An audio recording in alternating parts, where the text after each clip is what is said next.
Ed here, back at the bench, still working on the B-24. Oh, did get a little bit done. Take you down to it here. This bulkhead is dry fit in here. It's not set in yet, but I have put that bulkhead in.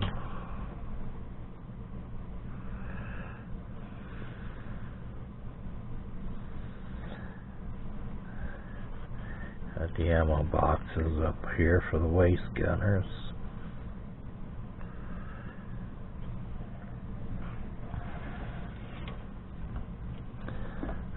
Bombay still down on both sides. Oh, got the rear turret done. One of the barrels on the 50 cals was kind of wonky, but no, you can't see it. You got the photo etched gun sight hiding in there.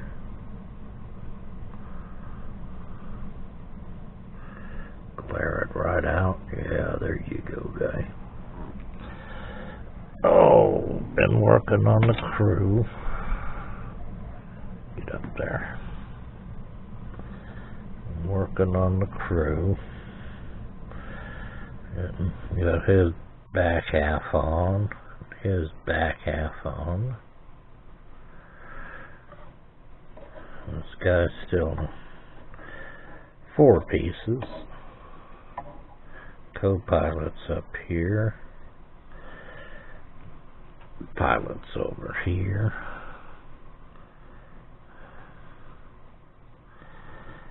So he's ready to go in the seat. And that's pretty much as far as I've gotten on her.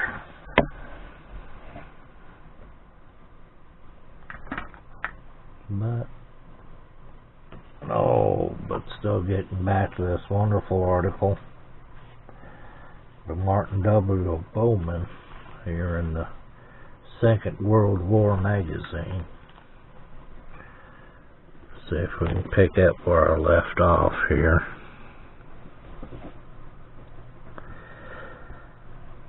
Okay.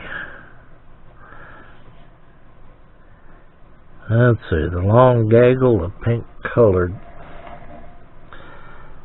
98th B-24s began a wide descending turn to the right, and there we were, turning on the bomb run to the target labeled White 5, the Columbia Aguila refinery.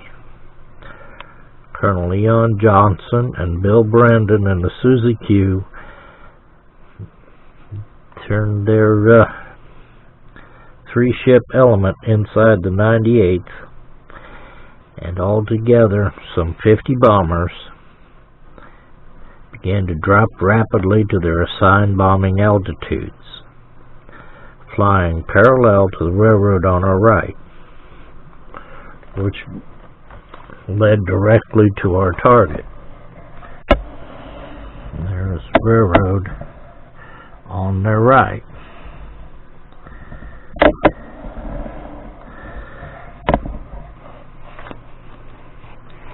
Okay. As we made the turn, we pulled our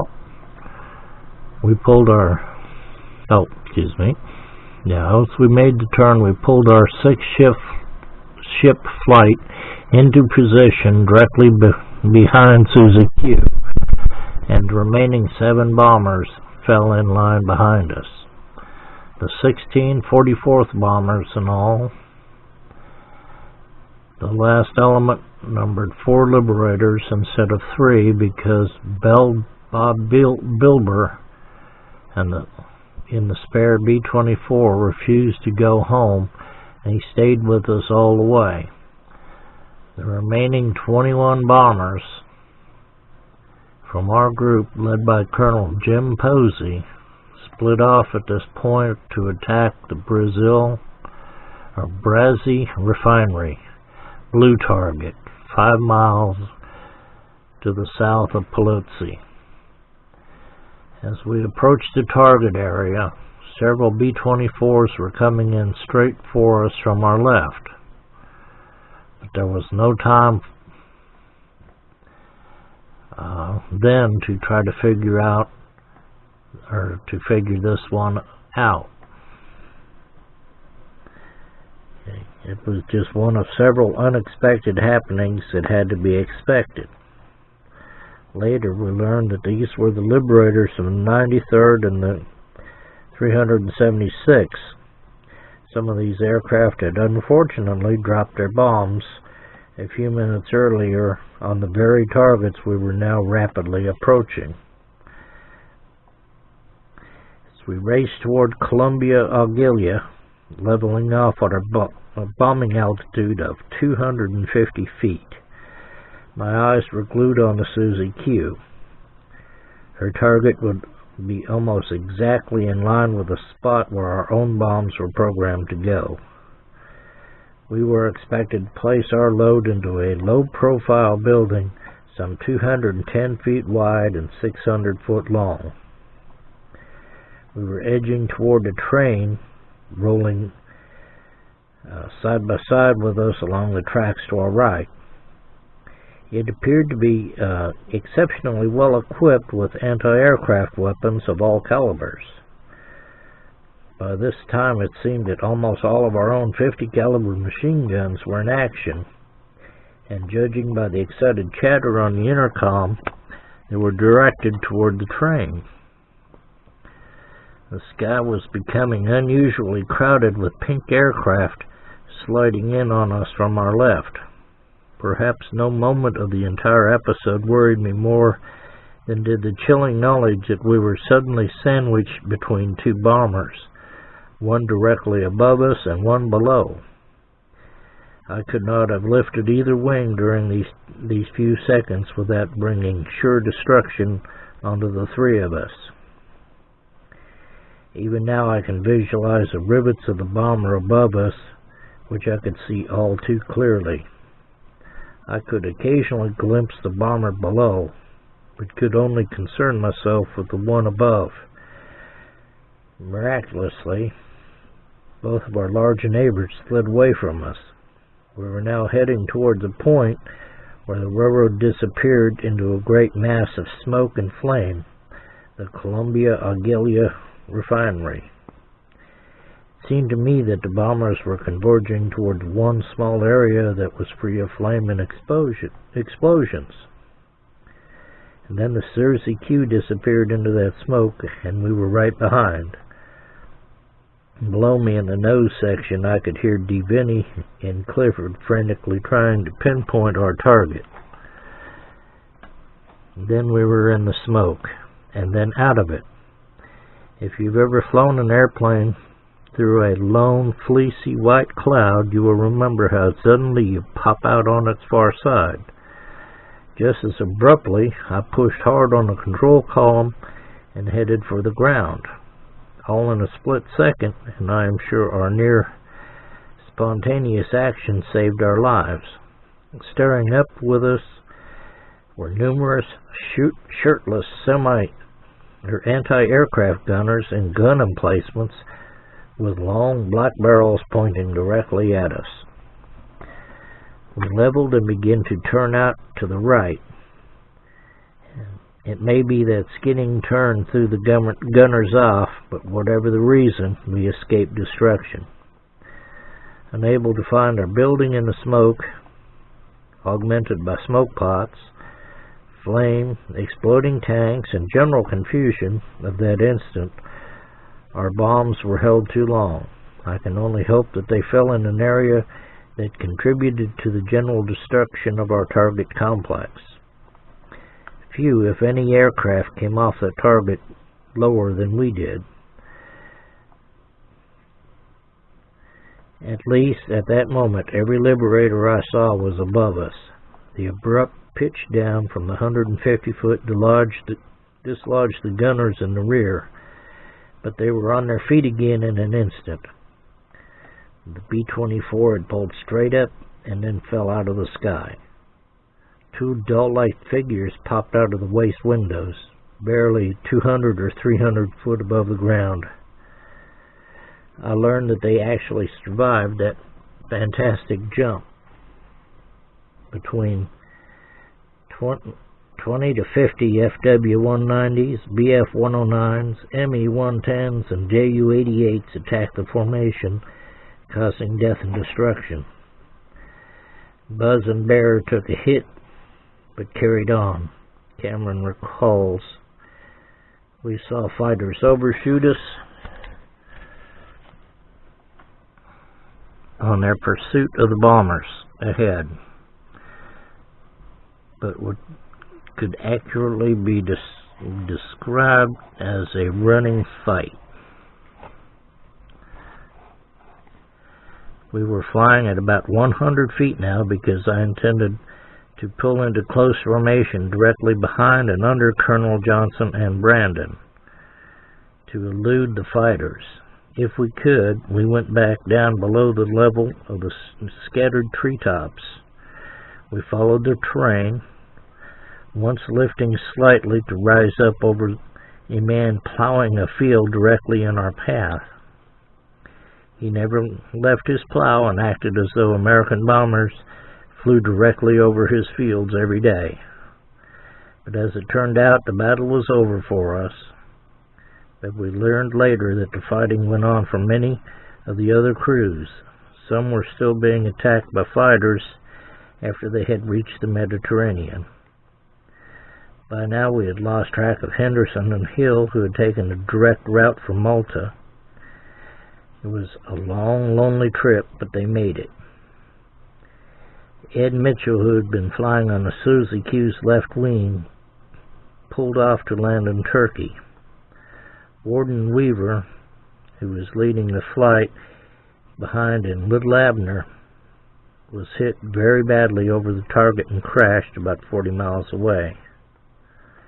Fascinating Witch, flown by Bob Miller and Dexter Hodge, leading the fourth flight, was hit severely. There were gaping holes in the fuselage. On the B-24 was missing a vertical stabilizer. Luckily, 3 engines were spared.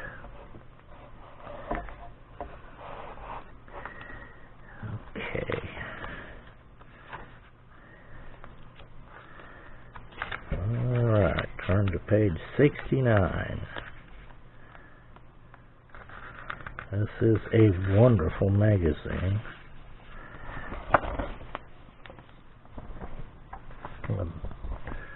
I'm going to attempt to finish this. Okay, here we go, over here.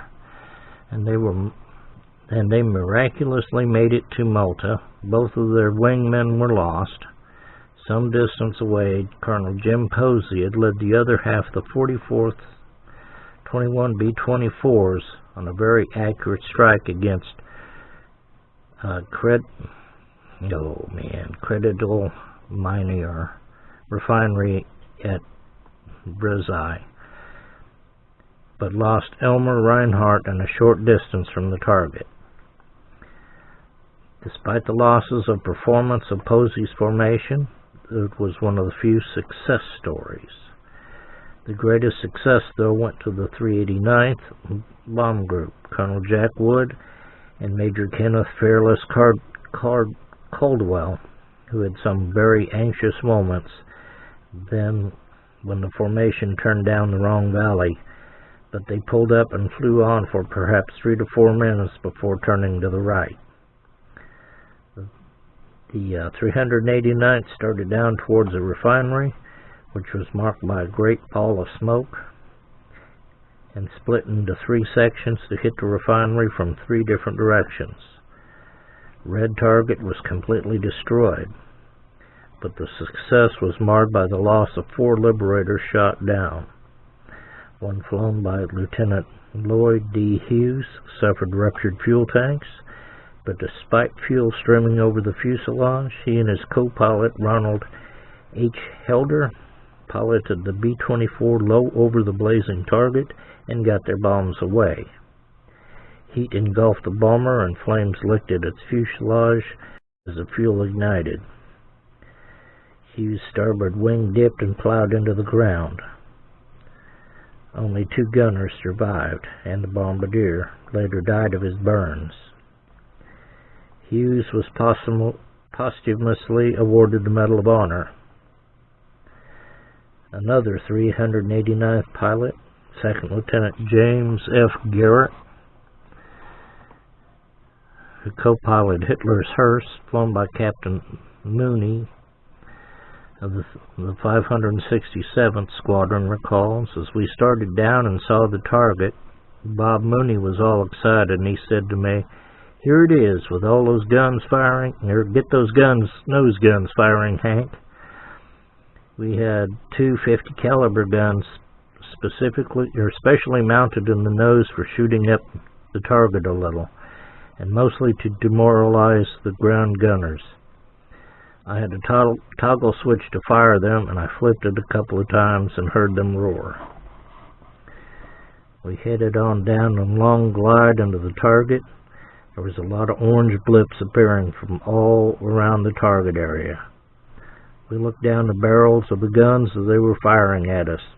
Everything was fine, and then suddenly there was a loud bang in the cockpit. It quickly filled with smoke.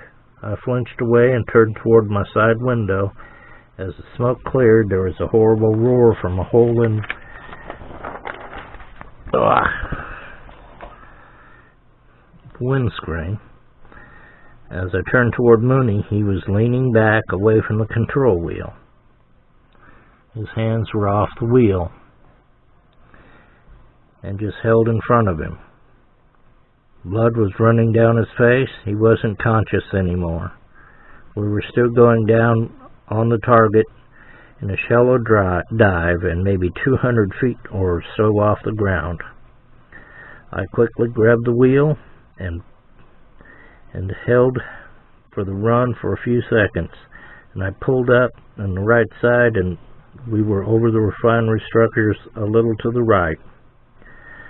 I could feel something down the side of my face, and my left arm hurt. I looked down, and I had some blood on myself, too. Charles Garrett, the gunner, got Mooney out and laid him on the flight deck just behind the cockpit. Garrett climbed onto Mooney's seat to help me, but he couldn't do very much. His hands had been hit and were all bloody. He pushed the controls with just the palms of his hands. Spencer, one of the waist gunners, had come forward to help, and he was working over Mooney. Garrett turned to me and said, "Spencer says Mooney is dead." That was a blow, but I had to act tough and say, "Well, okay, let's keep going." Garrett made it to Izmir, Turkey, with Lieutenant Harold James Crew off his wing. On 2nd August, the crews attended a funeral for Mooney. It was at a small cemetery outside Izmir. 7 crews were interred in Turkey, while 19, including Killer Kane, had landed in Cyprus, Sicily, or Malta. Colonels Kane and Leon Johnson were both awarded the Medal of Honor for their leadership. Altogether, 54 B-24Ds were lost at the Plotzi, and 3 more crashed into the sea. Of the 92 that returned to Libya, 55 had varying degrees of battle damage. Only 42% of the plant's refining capacity and 40% of its cracking capacity had been destroyed. They were repaired, and within a month they were operating at pre-mission capacity again. I'll tell you. Ballsy.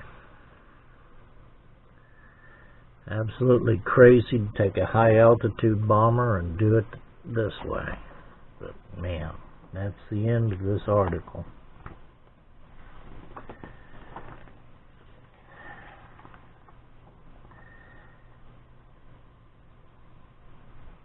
So,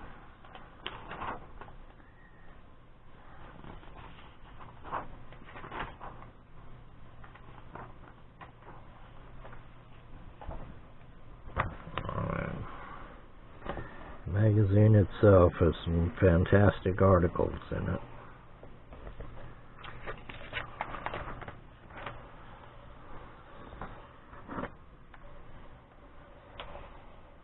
Great pictures. Flyers that are no longer with us.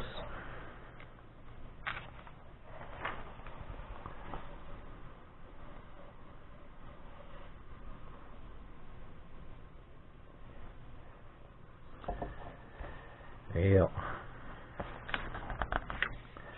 Better wrap it up.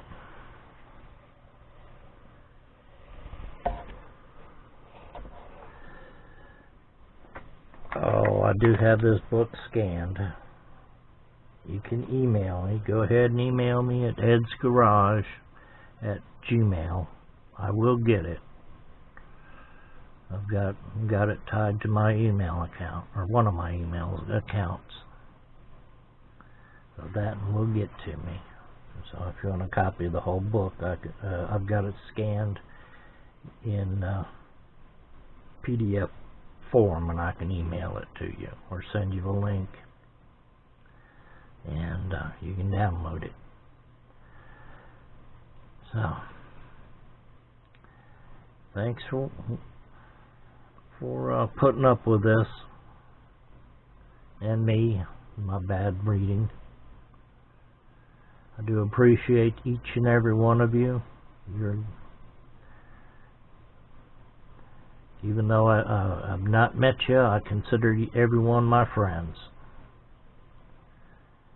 So on that note, my friends, have a wonderful day.